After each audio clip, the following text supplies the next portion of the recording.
stop untuk melakukan branding untuk perusahaan Anda saat ini.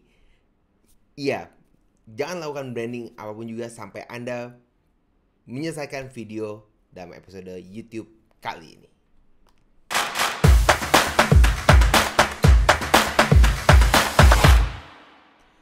Halo semuanya, perkenalkan nama saya Randy Sumiono dan kita hari ini bakal membahas sesuatu yang sangat menarik, yaitu tidak melakukan branding. Mungkin dari Anda banyak yang bertanya-tanya, kenapa nggak boleh melakukan branding untuk bisnisnya Anda? Apa yang maksud dengan branding terlebih dahulu? Kita akan bahas apa yang maksud dengan branding, oke?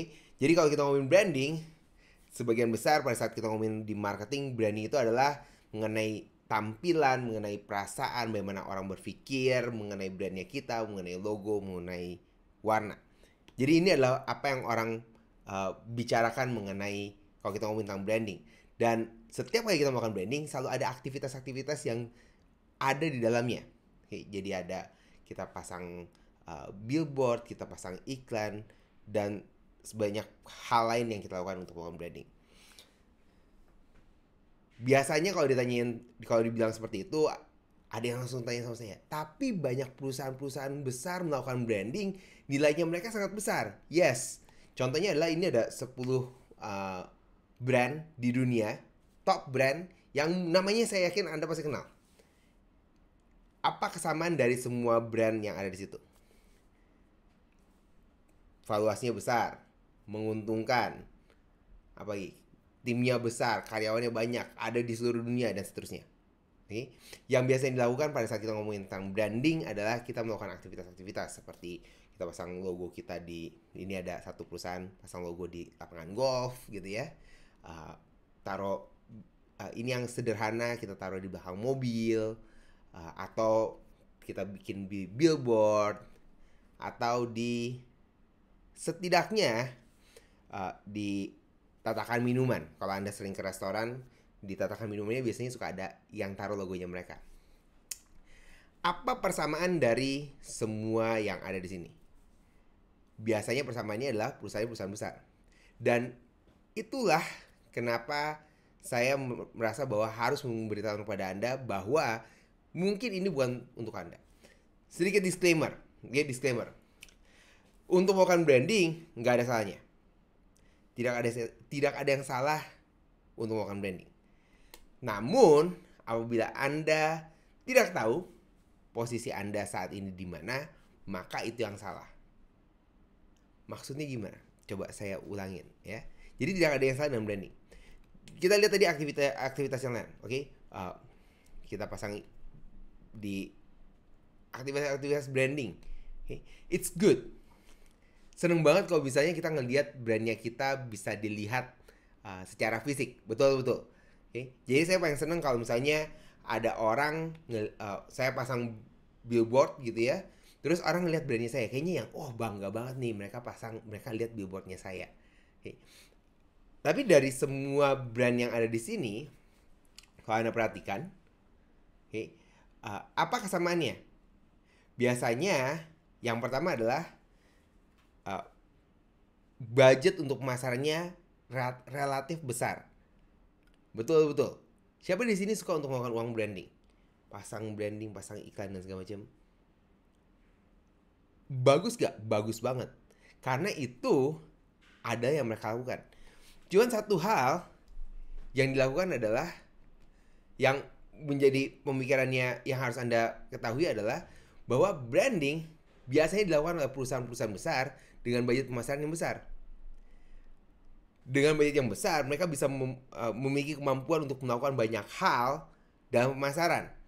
Mereka bisa pasang billboard, pasang iklan di TV, pakai agensi terbaik. Dan yang menariknya adalah, untuk melakukan branding, ini biasanya diajarkan di kuliah-kuliah, di universitas-universitas, pada saat di kelas-kelas, semua mengajarkan mengenai branding. Kenapa? Karena mereka ini jadi cerita.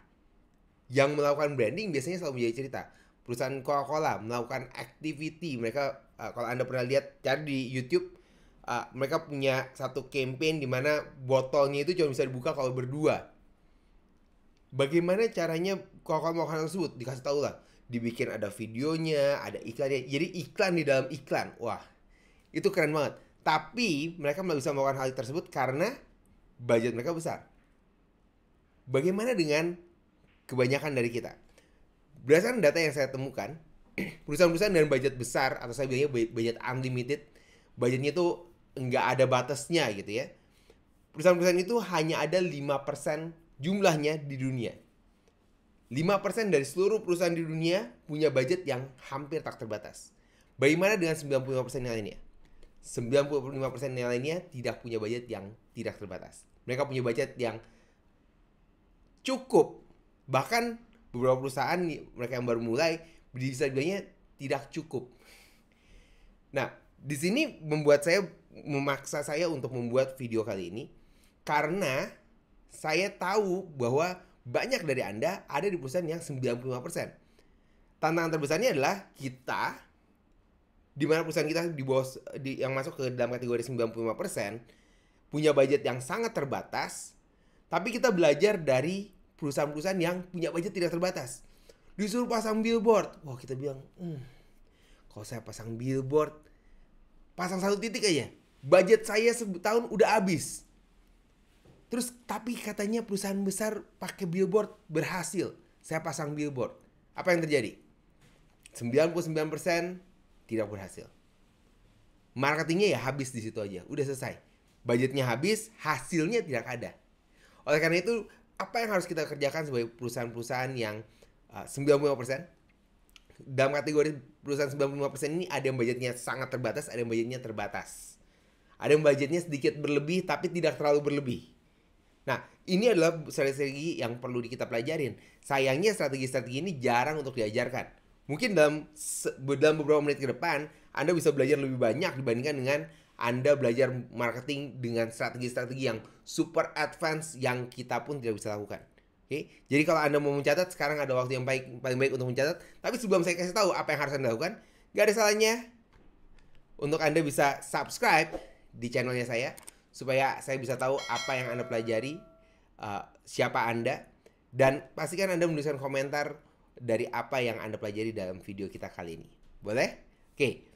Jadi yang pertama, kalau kayak gitu apa yang bisa kita lakukan untuk bisnis kita?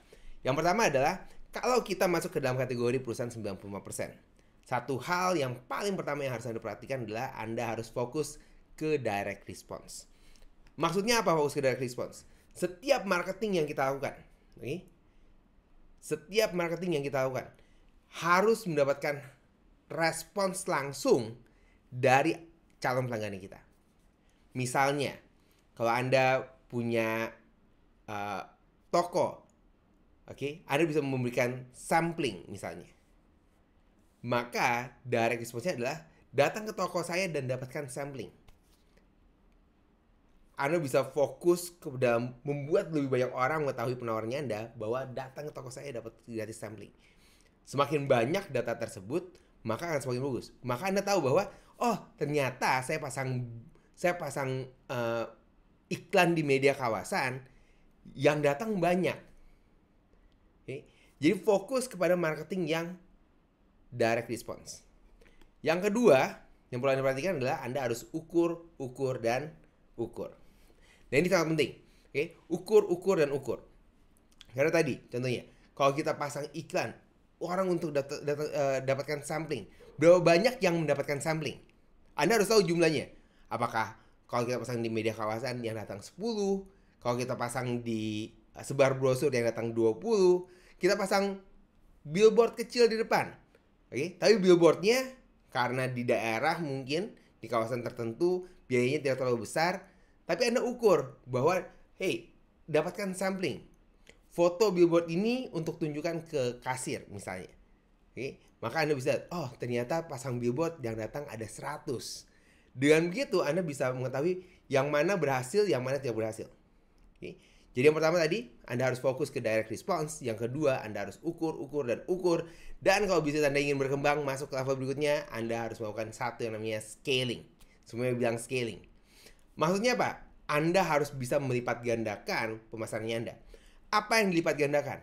Usaha yang berhasil. Semuanya bilang usaha yang berhasil. Artinya, marketing yang memberikan dampak positif, Anda lipat gandakan. Pasang billboard seminggu ternyata hasilnya bagus. Kalau gitu kita gunakan untuk setahun. oh ternyata sebar brosur itu memberikan respons yang sangat bagus, maka Anda harus bisa membagikan brosur ke lebih banyak orang. Dan seterusnya. Ada daerah yang bagus, ada daerah yang tidak bagus, dan banyak hal ini. Nah, kalau Anda bisa fokus pada 3 hal ini, dengan budget yang terbatas pun, Anda bisa mendapatkan hasil yang lebih besar, karena semuanya diukur balik ke direct response marketing. Okay. Ini adalah satu quotes yang saya suka dari Dan S. Kennedy. Dan S. Kennedy dalam bukunya, Dan S. Kennedy ini adalah satu pakar marketing. Dia banyak mengajarkan untuk perusahaan-perusahaan yang kecil menengah untuk melakukan pemasaran, agar pemasaran dari perusahaan menengah kecil menengah ini menjadi lebih baik, bukan mengikuti pemain besar. Dia bilang begini di bukunya, jangan ikuti agenda pemasaran dari banyak perusahaan besar, karena agendanya mereka beda. Perusahaan besar ini punya agenda yang berbeda. Mereka pasang billboard di TV, pasang iklan di TV, pasang iklan di TV, pasang billboard, mereka bikin activity campaign, buka booth, bikin acara dan segala macam. Mereka punya agenda yang berbeda. Agenda Anda hanya satu, yaitu jual sekarang juga. Semakin banyak barang yang terjual, maka perusahaan Anda akan memiliki budget yang lebih besar. Pada saat memiliki budget yang lebih besar, maka bisnisnya akan lebih besar. Pada saat bisnisnya lebih besar, maka Anda penghasilannya juga akan lebih besar. Okay? Jadi jangan ikuti agenda pemasaran dari banyak perusahaan besar. Agendanya hanya satu, yaitu jual sekarang. Okay?